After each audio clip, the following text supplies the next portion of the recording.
Sakamoto. 67 years old, born in Honolulu at Queen's Hospital, as a matter of fact. I was raised in my early years in Ala Park, which was a very vivid boyhood for me. I always cherish that time because it was such a colorful period in Hawaiian history. My father was Jitsuichi Sakamoto, the oldest of 10 children in Holualoa, Kona, Hawaii. My mother was Masako Hatakeyama Sakamoto. She was the oldest of 5 kids in Kyopu, Kona, Hawaii. I had one half-brother because my mother was the second wife, but he was way older than I was, so he basically was gone while I was still an infant. I was born and raised in the Ala Park area. What kind of recollections do you have of Ala Park? Ala Park in those days, we lived in a 2-story wooden tenement. My mother ran a grocery store on the ground floor and we lived upstairs. My father was a merchant seaman who worked on the Humu'ula, which is quite a famous freighter ship in those days. Sometimes he would have to go on a long journey to places like Christmas Island. So he would always tell a famous so-called enforcer in La Park called John Bull. He would tell John Bull if he could watch over my boy and wife while I'm gone. So my mother never had any problems with anybody because everybody respected the famous John Bull. Sounds like an interesting character. He was and you ask anybody of that age, they know John Bull. So we were fortunate, I guess, that John Bull was a friend that he would look over, make sure nobody bothered her. Ala Park had a lot of Filipinos, Japanese, working class people, hardworking middle class people, a lot of Japanese in that time when I was growing up in the 40s and 50s. And I lived about 15 seconds away from Ala Park. We were that close to the park itself. And next to us was an alleyway, and next to the alleyway was the Honolulu Theater, which as a kid I used to frequent all the time. And I guess it was like a babysitter because I would fall asleep at the theater, and the janitor that we all knew as Uji-san would carry me back to the store, and it would be something that my mother never worried about me in that sense. And Ala Park was full of activities. And weekends there would be softball games with men and women wearing jerseys, wearing full jersey, and not the pants but just the t-shirt jersey. And they had great games and great crowds. It's amazing the crowds that would come out for these baseball games. So it was fun growing up in Ala Park. And there'd be circles of Filipinos that aim in a circle, kicking the ball back and forth to each other. Soccer? No, it was a small, sort of like a bamboo type of ball. Oh. God, I can't remember at this time. But anyway, it's not a lot of times there would be political rallies where people would come over and speak. It was never a dull moment in Ala Park. In Ala Park, and also there were theaters like the Park Theater. Before the war, I think it was called like the Kokusai Theater, but all the theaters had Japanese names, and when the war broke out, they all changed to Park Theater, International Theater, etc. So we had a lot of things happening. You never got bored in Ala Park. So I have fond memories of growing up there. Although, in wartime, by the way, it was interesting. My mother ran a store during the war, and even GIs would come by and buy things.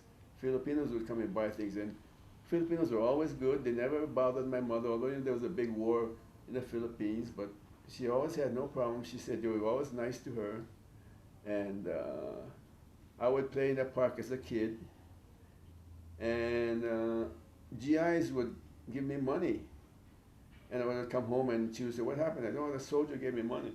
So I said, I must have been a cute kid because I kept coming home with money from GIs who, you know, apparently they're gonna go be shipped off to the Pacific War or whatever, so they gave money away.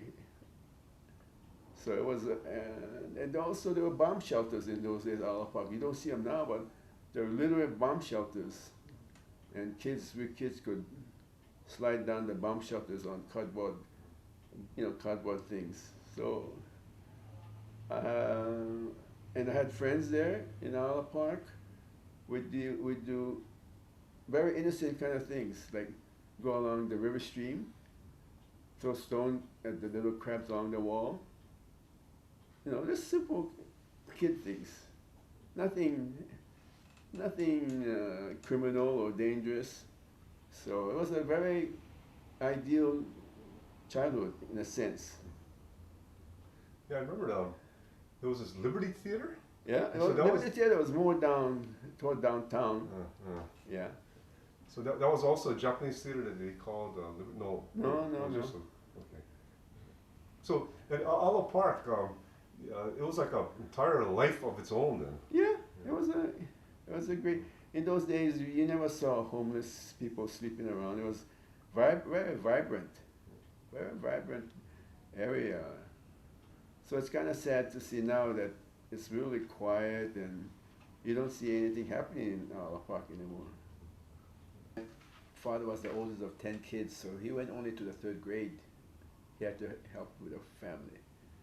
And he had he had a much more interesting life than I ever will have. As a kid, he worked as a stable boy for a Hawai'i rancher. They used to have him ride as a jockey on country races, you know, as a kid. When he got older, he actually was a cowboy. That's how I guess he got connected to Honolulu. He used to ride the cattle out into the ocean, the way they used to do it in the old days. And I guess from there, somehow or other, he was able to get onto the ship as a seaman. And he worked himself up to quartermaster, which I'm told is the guy who holds the big wheel, stands next to the captain and steers the big wheel as a quartermaster. And so he was very close to, I guess, Hawaiian people. His captain was a really impressive Hawaiian man called Captain Punoho.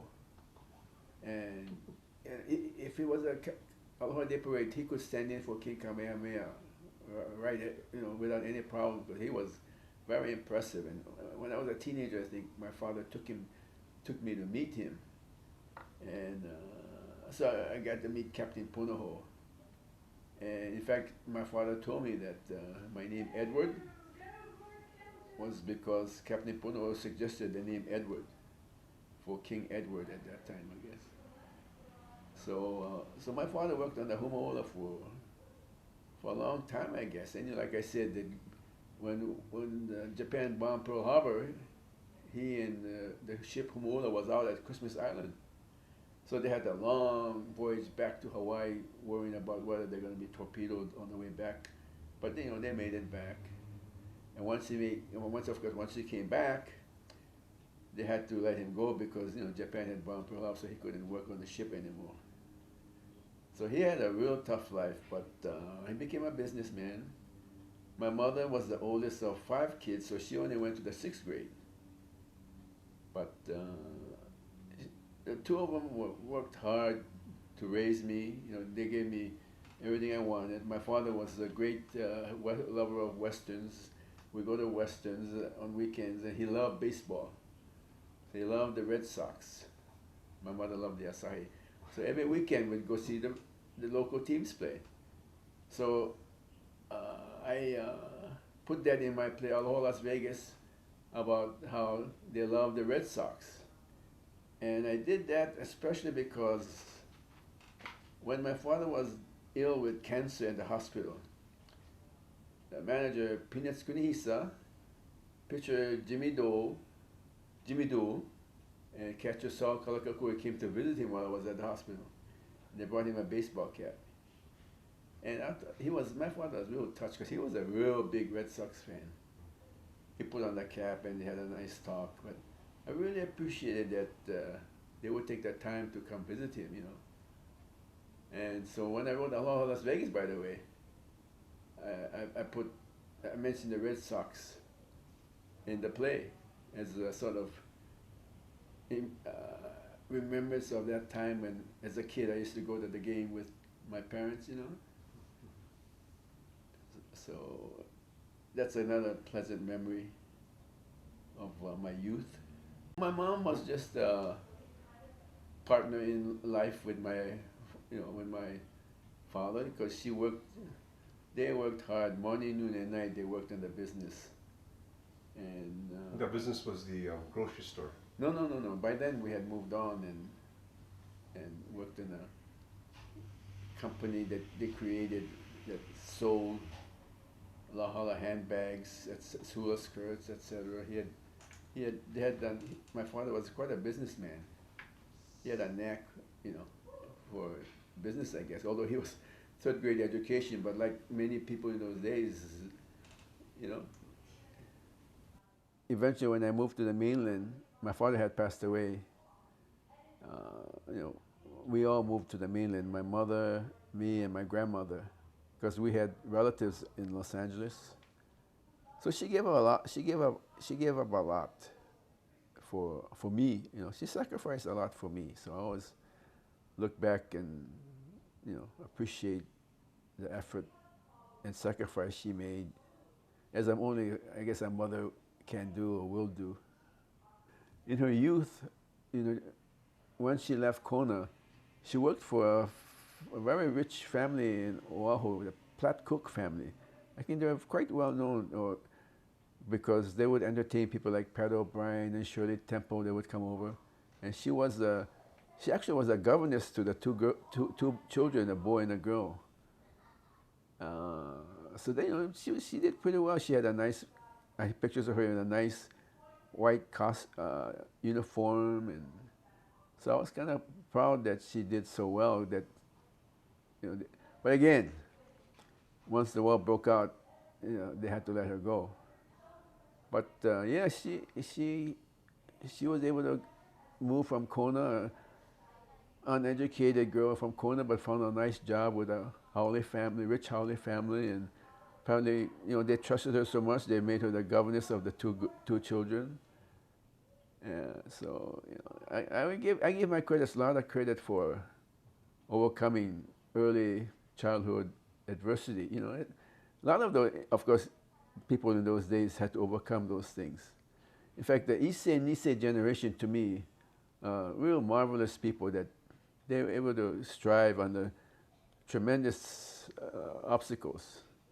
Now I think my generation, the Sansei, and the fourth generation, the Yonsei, Gosei, we have it real easy compared to the first two generations.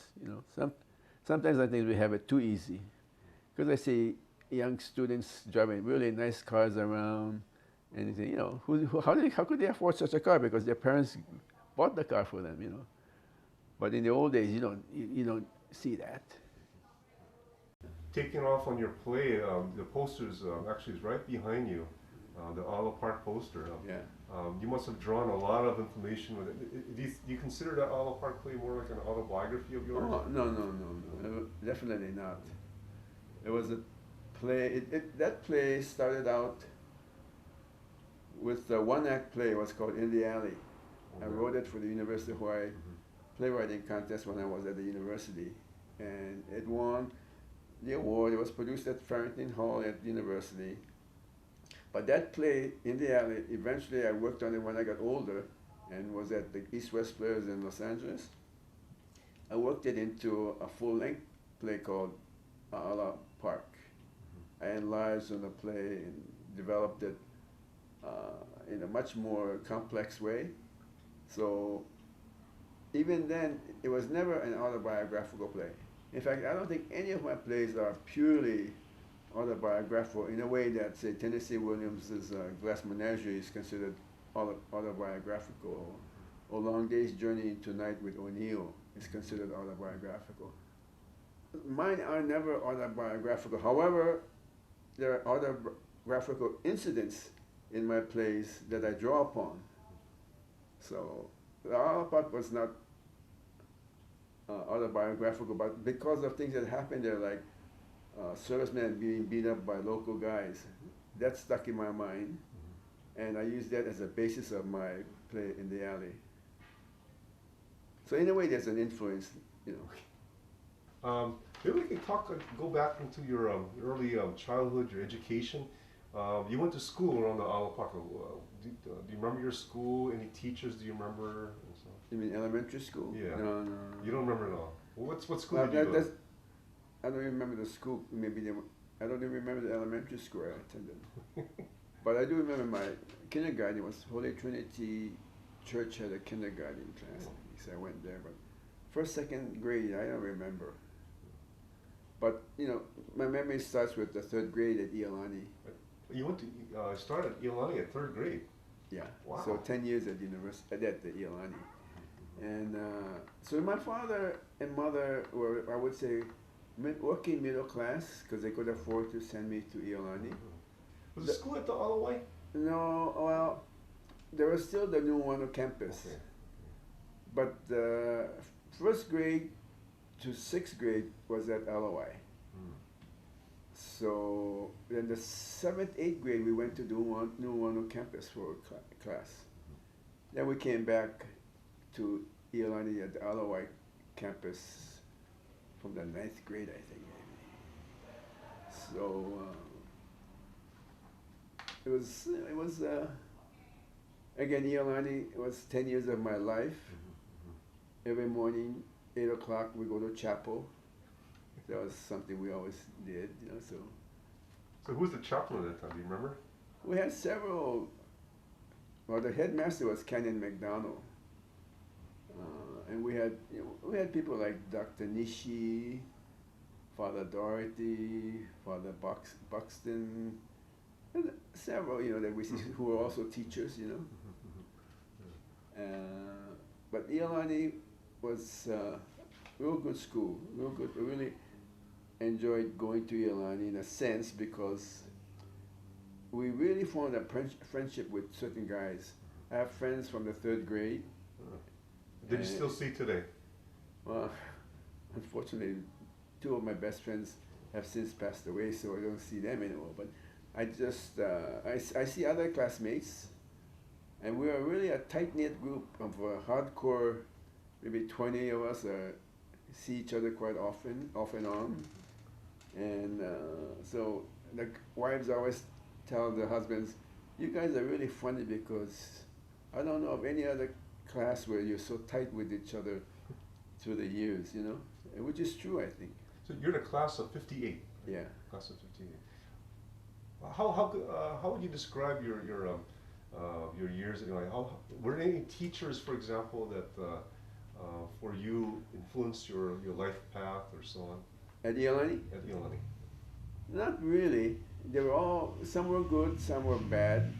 My best subject was English. I was out for whatever reason, English was my best subject, so my more favorite teachers were English teachers, I guess, Pearl Donnell. And I acted in high school plays in junior and senior year, so my favorite teacher of all then would have been my speech drama teacher, Mrs. Dorothy Matzinger. And I always regretted that I never got back in time to tell her how much her class meant to me, how much she meant to me, you know, because she was a very old teacher when we got there, but so she had passed away before I could come back and see her. So she was basically the main influence of my life, and she was in theater. I never liked my science, I never liked my physics teacher or chemistry teacher because those were my poorest subjects. You know, that's how it goes sometimes. Did you play any sports at Iolani? No, although in our junior, senior year, I forget, we had a rowing team. And we're not very good. We had an old... The shells type. Shell, yeah. I was on a crew too. What was he? You were? Yeah. But we were the first. Yeah, probably. Yeah, we were the first, and we had the barge of a shell. So that's the only sport I really participated in. But, you know, like I said, my main thing was theater. And so then from there, you went to the University of Hawaii. You majored in English. Yeah. And of course, then also you must have written you did write plays. Yeah, I wrote two plays, two one-act plays. Yeah. One of them was, of course, In the Alley. In the Alley, which, as I said, eventually evolved into Ala Park. And the 4 years at the university were okay. I took narrative writing class, this writing class, that writing class, but never really took hold. But I did get my BA degree in English. And unlike some people who go on to their master's or PhD, I went to journalism instead. So you graduated 58, and then 62 University of Hawaii graduate. And then you left for the States in 1966, I believe, right? Is it 1966? Yeah. For good, I moved in 66. Good, yeah. 64, 65, I went to USC, for journalism. For journalism school. Then I came back, worked at the Honolulu Advertiser as a reporter. And then I went back to the mainland because I really, once I had a taste of the mainland, I said, I have to go back because it was kind of exciting, the mainland. So I left the Advertiser and went back to the mainland. And the next, 30 years I worked in LA newspapers, the last 20 of which was as a copy editor at the Los Angeles Times. Was there a reason to go back to the States? Was it something very similar to your character Manny at the end of Ala Park? Well, no, it was no big emotional thing, except I really enjoyed my 1 year on the mainland. I found it exciting, What did you find exciting? The new environment, and finding myself in a strange new environment where most of the students in the class were Hawai'i. Because at Iolani, when I went there, was 90% Asian American, I think, So it was a brand new experience. So it's something I felt I had to adapt to. And it worked out okay. Worked on various newspapers where I was either the only Asian or, But you adapt and you learn to get along and you make friends. You didn't feel any sense of alienation being the only Asian or Asian American in certain situations? In certain situations? Oh, gee, it's been so long ago. I guess maybe there was. I don't remember especially, but I knew I had to make my way in that world. You can't deny it. Either you make your way in that world or you come back to Hawaii. Yeah. One or the other, I think. And I got along. I was able to adapt myself and make friends. Because I found that, once you get to know them, Hawaii's can be just as nice as anybody else. So I made my Hawaii friends. And as I said, 20 years at the LA Times, I thought would be, once I was hired there, I thought, oh, this is going to be bad because it's going to be so huge and such an impersonal working environment. But once I got there, I was really surprised that I was able to make friends within the unit I work with, the copy editors and the Times in the section I work with. We got along real great. We made friends. It was there. So I was really amazed that in the big LA Times, which is covers one whole city block, and you think it would be so impersonal and cold, was just the opposite. Even though I worked there in a third floor LA Times for 20 years, I really got along with the other guys. And eventually, it's amazing. I was one of the few Asian Americans when I was hired in 1976, was this latest 76. There was only 2 other people at the LA Times, David Kishiyama and Nancy Yoshihara were there working at the LA Times. But by the time I left, we had quite a few Asian Americans working there. So, I like to think that the 3 of us sort of paved the way with our good behavior or whatever we did, because they kept carrying more Asians as the years went by. Do you think that the fact that you were born and raised in Hawaii and you had the kind of feeling of the culture and when you went to the States, you kind of brought along that kind of feeling, that spirit with you? Do you think that maybe perhaps helped you to get along with people? And could be, because I got along okay with, especially how local people sometimes say, kill holiday day and those, something like that kind of thing. But I never really had that kind of emotion when I was at Iolani. Although, like I said, 90% of us were Asian Americans, and growing up in Honolulu, going to Iolani, we always felt like we were part of the majority. not the minority. So there was a sense of adapting to the life on the mainland where I became a very, very small minority.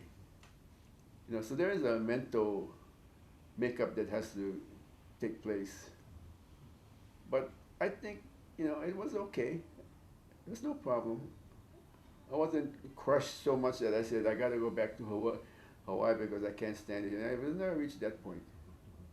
But you know, in your plays, you talk about a lot of there's a whole sense of identity, displacement. In which play? In your, I think overall, in your, Oh. you know, like Aloha Las Vegas and Ala Park and Stu Rice. You know, in Stu Rice, I think it was Shima at the end, and he talks about Yeah. you know that kind of aspect. Okay. That was Stu Rice.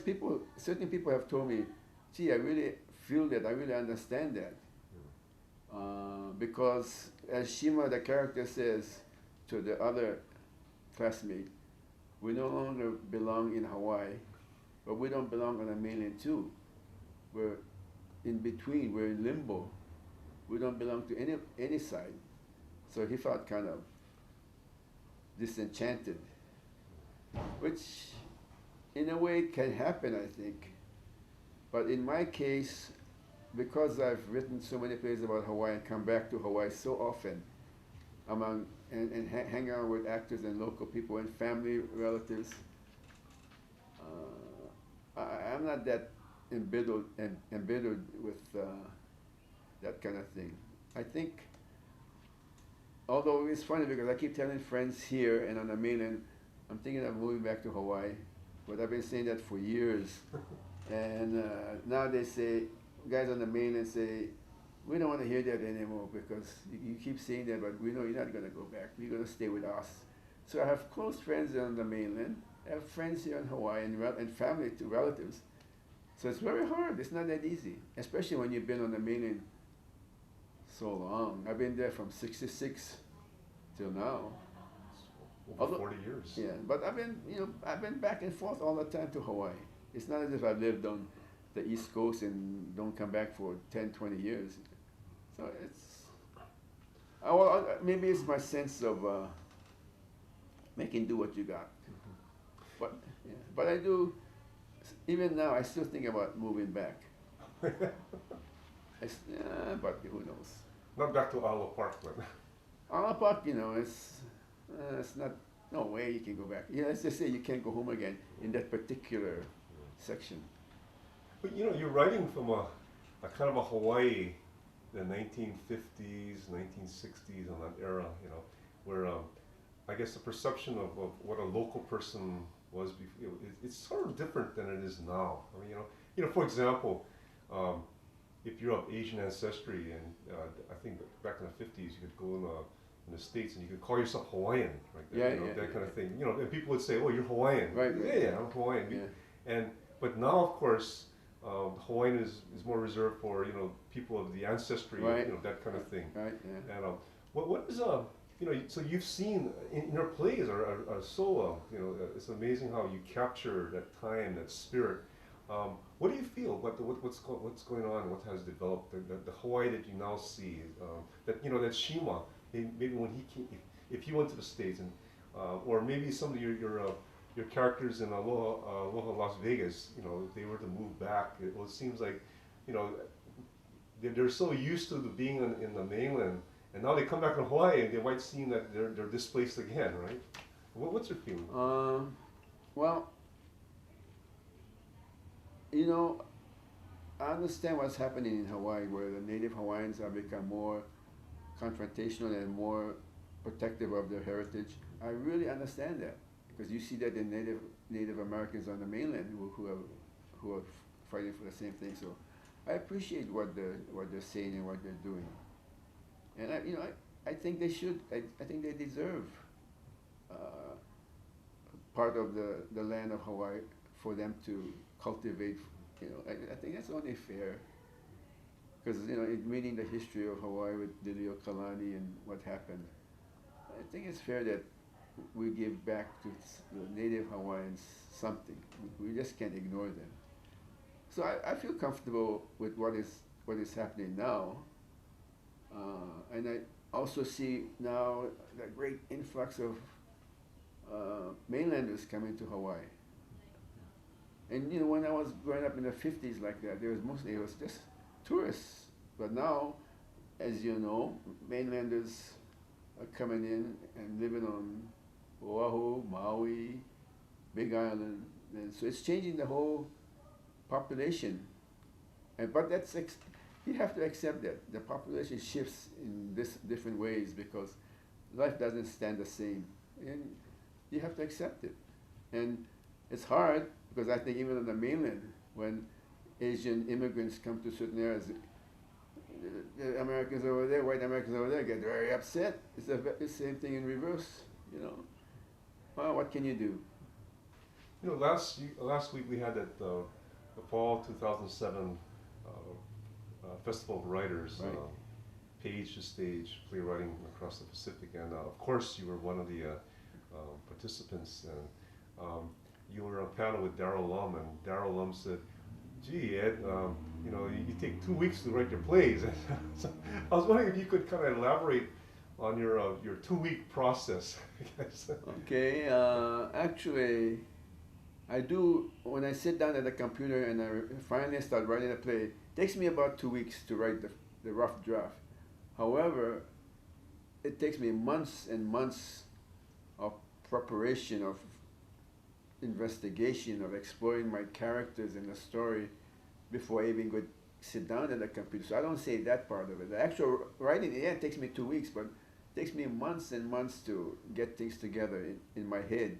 As I keep joking, but it's true. Everything is in my head.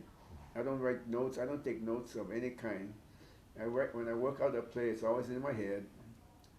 And character, story is always in my head. And that's the way I work. Because I know people who take notes and notes and notes. And this one particular woman, it devastated her. She had so many notes she couldn't write a play. So everybody is different. And I don't take writing classes. I don't join a writing group because I figure I can handle it myself. It's a solitary profession, and I don't need to share my work with other people and try to get feedback while I'm writing it, because I feel that's detrimental to do that, to be influenced by outside forces while you're still writing it. So you know, everybody is different. I know some people go to these writing groups and they actually make progress. So what can I say? But it takes me a long time to actually sit down at a computer. Once I sit down at a computer to write the play, I have it pretty solid in my head where the play begins and where it ends. And I know basically my characters, and I know how the story should proceed. And then I go. And then once I start it, the idea is don't stop till you finish it. The worst thing you can do is stop halfway and put it aside. And that's my feeling. So I always advise people, go, write till you can, and don't censor yourself, don't edit yourself, just write as long as you want, and don't worry about the length. And once you finish it, and you have the rough first draft, then you can go back and study your whole draft, edit, censor it, this or that, and make it tighter, make it so that it makes more sense. I remember Tennessee Williams in an interview once said, "I didn't know what my play was about until the fourth draft." So, and you know that's could be very true of many writers. You don't know until you've gone through it 4 times. How many plays have you written altogether? 17, which have all been produced. Uh-huh. So it's something that none of my plays are written and put away. Somehow or other I've gotten my plays produced by a theater or more. So I've been fortunate in that respect. Is there a certain play that is your favorite play? I don't have a favorite Hawaii play because I like several of my Hawaii plays because, especially if they get a great response from Hawaii people who I think I write it for them, you know. Mm-hmm. But my favorite non-Hawaii play that I've written, and I keep saying this because I really like the play, is a play called Chikamatsu's Forest. that way I really love it. I really enjoy, when I was writing that play, I was chuckling to myself because I was enjoying it so much. Because you, And yeah, because in the end, if I enjoyed writing that play so much when I finished it, normally you feel overjoyed, but when I finished it, I was happy I finished it, but I also was real sad because once I completed the play, that world is gone. It's it. It's finished. I can't go back into that really fantastical samurai adventure story that I had created. It's done with. So that was sad. It's the kind of thing that you wish you could keep going on and on, but you have to put an end to it. But that's my favorite non-Hawaii play. and Chikamatsu, as far as it was produced here, right? I remember. Yeah, it was I think I produced remember going to that. quite a long time ago. Yeah. It was at Chaminade College, I think. And it was, of course, produced in the States, right? In LA. It was produced in Los Angeles East-West Players. Yeah. Would you consider like maybe a collection of the Hawaii plays as your favorite? You know? Maybe like Olive Park, Stu Rice, or is it all? Oh, it's hard to say because I hate to say it because Yeah. I like a lot of my Hawaii plays, but the ones that were published, the trilogy, the Hawaii no Kauai, the Kamiya family trilogy, that I liked because it was a complete story that covered all the various generations, and the other book, which it had Stu Rice, Aloha Las Vegas, and Olive Park. Those were successful plays that I liked a lot because it got a good response. If a play doesn't have a good response, it sort of hurts me, So you seem to be writing really for an audience. Oh in yeah, that sense. yeah. I don't write it for myself. And you were saying something that you kind of enjoyed the kind of world that you got Yeah. into and so on. Can you kind of maybe Well, elaborate or describe that with you? No, actually, it really happened. I think it must happen to other playwrights too. Once you get into the play with your characters that you created, and you get into the story, and you get into the situation that they're in, and you really focus on their lives and their story, you really get into it. It's like their world becomes so real to you and so much more interesting and exciting than my own world. But my own world, frankly, is really a dull world. It's a very uneventful world. But when I write my plays, I'm telling you, my characters live in a much more interesting world than I do. So when I get into it, it's very fascinating to me what they're doing. Once you get into it, you cannot, it becomes so real to you. And once you finish the play and you read it again, you said, how the heck did I write this? Because you don't understand, you're so into the play when you're writing it, you don't understand what's going on. It's like the mystery of the creative process, I think. Because you're so into it, you don't think about it. But once you come out of that world and then you read it again, I've had instances where after I read it, I say to myself, how the heck did I write this? It seems like I can't believe I wrote this thing. It's like, then I always say it's the mystery of the creative process. Maybe you got in touch with some kind of subconscious or unconscious world. Could be. Talk about this feeling as you're writing these words and stuff. And I think that the theater is such an interesting genre because when your words go on stage, they come to life when the actors, Yeah. the directors, the stage set, all Yeah. these kinds of things like that. What's your feeling when you see your words being produced? When your words actually come to life? You're sitting in your audience and you're watching that. Well, I've reached a point where I'm not amazed at it anymore. It's like that's the way the creative process is. What really amazes me when I go into the rehearsal process and once we have a production, some actors actually make the character much more richer than even I imagined it as a writer.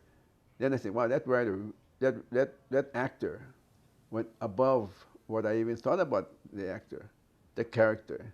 And that's really nice when that happens. So I have to credit actors too, who really are able to do that.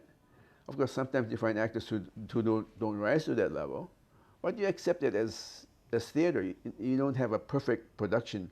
Every time you have a play done, not everything is 100% perfect. Some things you may not be that happy about, but you accept it as this is the best they did under the circumstances. Because you can't be super critical.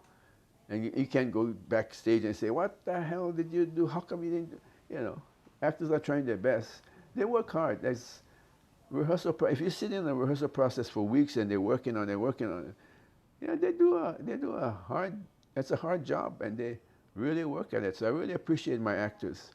That's why I've made friends with my Hawaii actors here. And because I really love my Hawaii actors.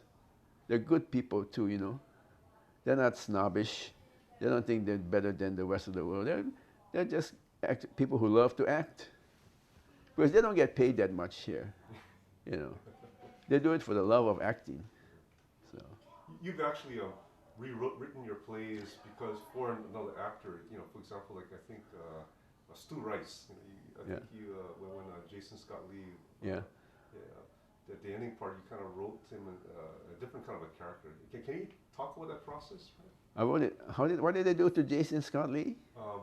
That's what I read. I read somewhere that I think it was in the book, your latest book. Yeah. I think Dennis Carroll was talking. What did he say? He said that if I can quote, it says Dennis wrote this in the 1995 Kumu Kahua revival. Yeah. Jason Scott Lee's Zippy from the start was clearly a more restless and passionate individual. Yeah. Sakamoto not only rewrote his final speech, but made several other smaller adjustments to the role in the earlier scenes. Oh, you don't remember? I don't. Oh, that's okay. I don't remember. I must have done that. I must have, because he interviewed me for that. Yeah, yeah. So I must have told him that, but I don't remember. Okay. But I do. But I do. Whenever I have a play done a second time or a third time, I do go back to the original. I do go back to the script and see what I can do to make it better. And in fact, when we did Stu Rice in Los Angeles a couple of years ago, I went back to this. Now, this Stu Rice has been done so many times. About 2 years ago, East West revived it. And I went back and I did, one thing I really did, which I was happy about, I revised some of the monologues. And I really felt this time I got a monologue right for the other character, Shima. And when I did that, I said, yeah, finally, after so many years have gone by, so many productions, I finally got the monologue just the way I thought it should be. And it turned out to be a very good production in Los Angeles. You know, talking about Los Angeles, Ed, can you talk more about your relationship with the East-West Players? You know, it's just a historical group of Asian American writers, actors, directors, and you're talking about at the festival about your friend Mako, yeah? Yeah. Can you talk about your connection or relationship? Yeah, well, East-West Players is the first and foremost Asian American theater company. When I joined East-West, it was about 1972, I think. I had not written a play since 1961 in the alley. But then East-West Players had a playwriting contest. I entered and I lost. But then Mako, the actor Mako, who was also artistic director, came up to me and said, Ed, I want to do your play, Yellow is My Favorite Color. I said, oh, wow, sure. So he paired it with somebody else's one act, and we did it. It was successful. And thereafter, Mako always would encourage me to write more plays, and I did. From the 70s into the 80s, I think almost every year I wrote a new play, and every time I wrote it, he would produce it and stage it. And as I said at the conference, we didn't have workshops, we didn't have play readings, we didn't have dramaturgists in those early days. Marco said, let's do it. We rehearsed it, produced it on stage. I sat in with the audience every performance, and I really learned a lot sitting in with the audience and watching the audience. And every year, so you can imagine, every year I got that experience. So Marco was a big influence on me. If he had given me that kind of almost like carte blanche, every play I wrote, he produced from the 70s into the 80s. So yeah, he was not only an influence on me, he was an influence on other playwrights too. So he was interesting for an actor. He had a great respect for writers.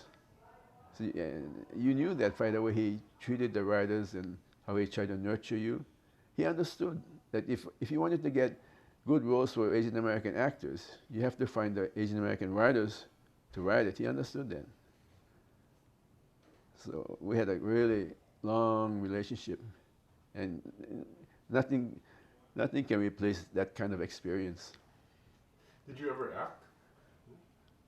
You mean at East West? Yeah, East No, West, no, or no. in any other situation? Well, I acted in high school. In high school, yeah. Junior year and senior year. Junior year, you know James Mankey? Jim Mankey? Yeah. Yeah. You know him personally? Yeah. He and I starred in a junior production at Did you Iolani. classmate at Iolani? Yeah. So you guys get together like that? Not really, but Oh. only at real special occasions Jim will come around. Jim Mankey was the defense attorney. I was the prosecuting attorney in a play called On the Night of January 16th, I think. It was one of those. Private girls joined us in the cast. We did it at St. Andrew's Private Tanny Hall. In my senior year, I starred in the play at Iolani called T.S. Eliot's Murder in the Cathedral, poetic drama about Thomas A. Becket. That was a heavy-duty play. I don't know why Mrs. Matzinger chose me to play the lead, because it was a heavy-duty play, poetic drama. It was really something, but we finally did it. I remember one performance though, I blanked out while doing a sermon. That was a scary moment when you blank out. And I don't know what happened. I must have just skipped over it and continued on, further down in the sermon, I guess. But that was such a traumatic thing that I thought, acting is really rough. Although when I graduated, I really fantasized about being an actor, professional actor. But 1958 into the 60s, all you had was the Chinese cook in Bonanza, the Asian houseboy in Bachelor Father. That's all the kind of things you had in those days. So I said, no, that's crazy. And so I went into BA degree in English. And I said, you got to be realistic. That was true, though. It was terrible. There was really no actors at that time. Marco was the one who made a kind of big breakthrough with Sand Pebbles, where he got nominated for Best Supporting Actor. He made a big impression.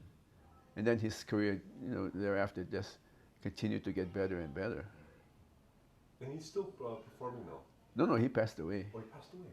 What do you think of the situation for Asian American or just ethnic American playwrights, actors in American theater right now? What is your feeling about that? You know what I'm seeing now? Young Asian American writers, playwrights, seems like they're coming from the East Coast. They may go to East Coast colleges, universities. And some names like Julia Cho, I'm seeing her name. She did a play called Durango in the East. East West is doing her play Durango right now. And in American Theater Magazine, I just saw an interview with another young Korean American author, and they ran her whole play in the magazine. And what I'm thinking is, this generation of playwrights are basically, I think, second generation Asian American playwrights. Their parents, I think, maybe are immigrants, came to America. They're the American children. So they have stories to write about culture clash between the immigrant parents and them. That seems to be catching on with the mainstream theater of America. They like to play off that kind of culture conflict. So I find it interesting now that the young playwrights who are getting attention are, I think, second generation, either Chinese or Korean American writers who are working out their story about immigrant parents and the American children. Durango is that kind of a story about an Asian Korean father and his two American kids and what that dissatisfaction, broken dreams, etc. But see, we wrote that kind of stories in the 70s and 80s. But this is a whole new generation of young Asian American writers. They have to tell their own story again, although these are stories we already told,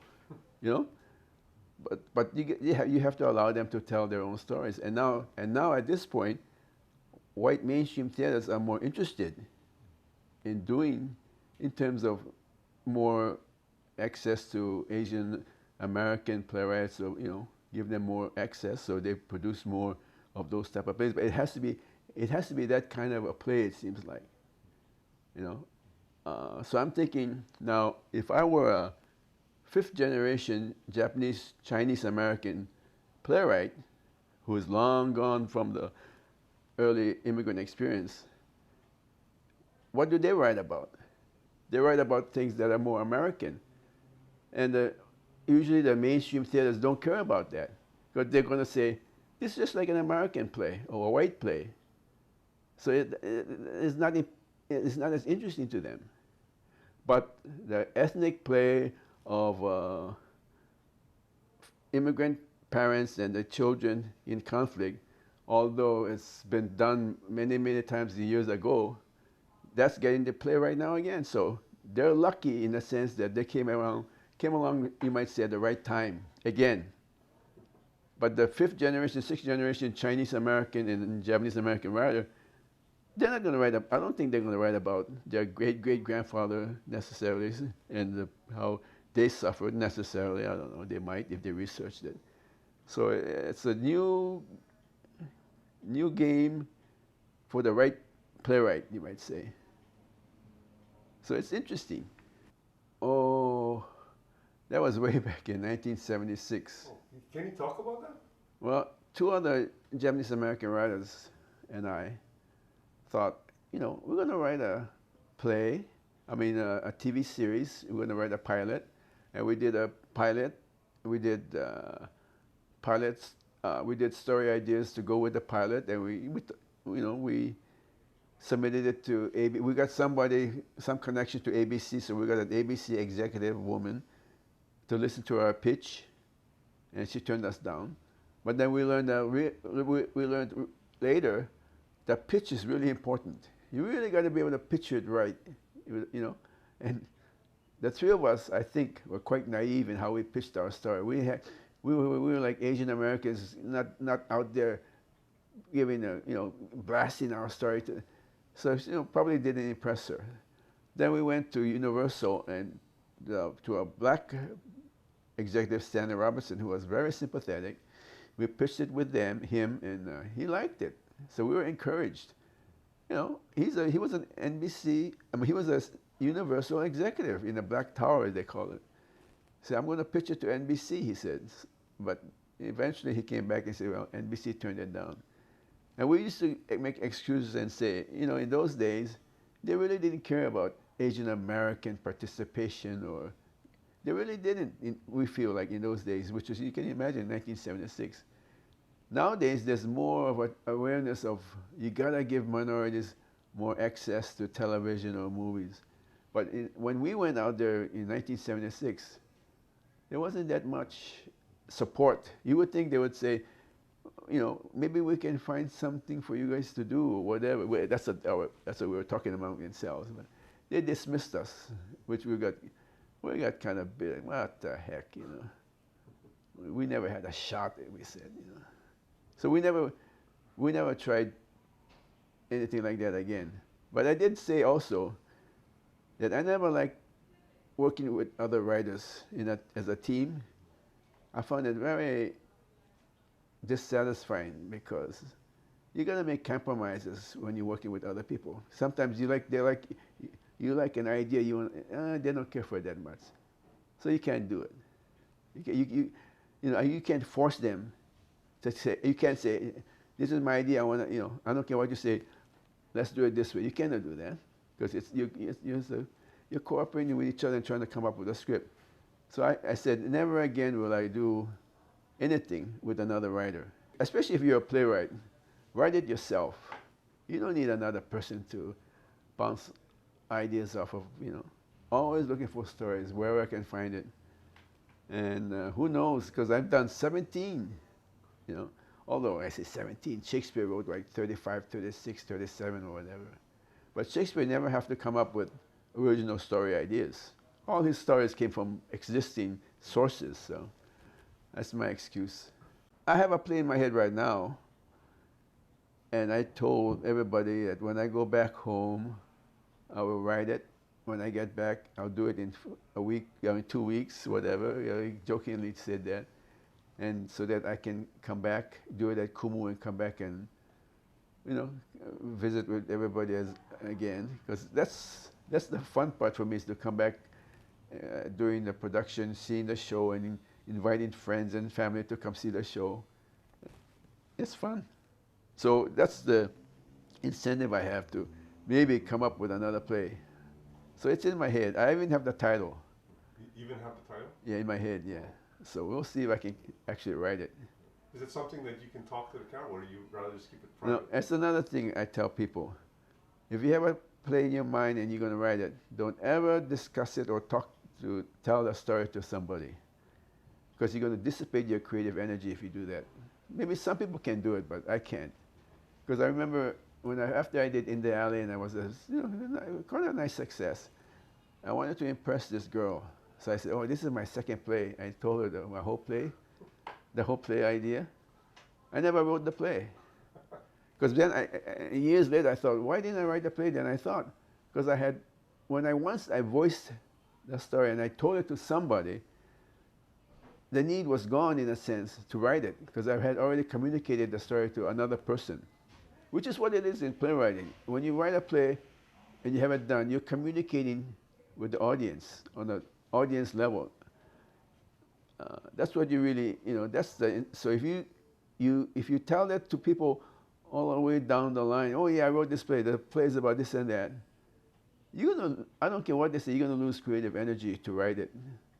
Although, again, there are people who take writing class among so-called support groups, and apparently it works for them, some of them, because eventually they do come up with a play based on friendly support, advice, and criticism from the other writers, and it works, but I never liked that idea, because a friend of mine had been in a big screenwriting, playwriting class at LAAT, which is a big mainstream kind of playwriting class on the mainland. And it was more competitive, that class, according to him, People were unafraid to criticize your work, because it was like a competition. So one particular woman was always critical of people's readings.